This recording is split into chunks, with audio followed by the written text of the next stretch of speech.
Kalau dia orang ada ni, mesti dia orang suka.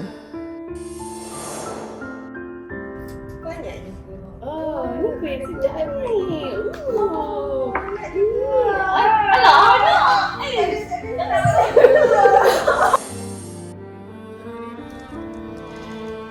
Rindunya dengan budak-budak ni.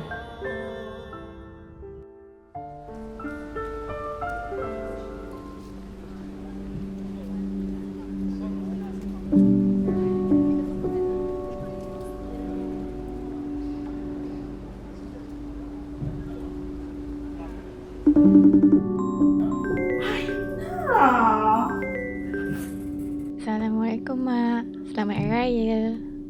Waalaikumsalam.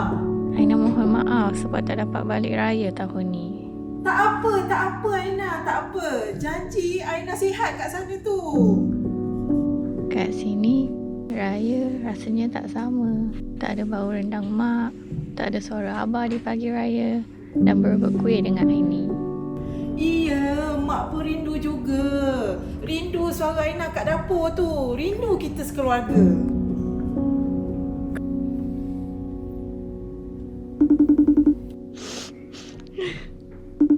Assalamualaikum Mak, Kakak. Selamat Hari Raya. Aini!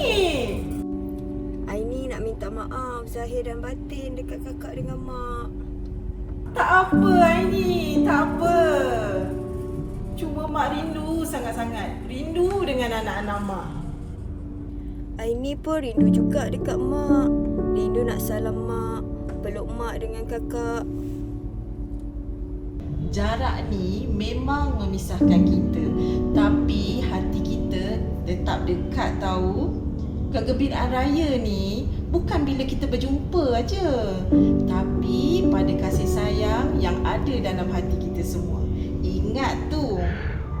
Raya bukan sekadar pertemuan. Ia tentang kenangan yang terukir, tentang kasih yang kekal, seperti kayu yang teguh berdiri, mengikat hati walau jarak memisahkan.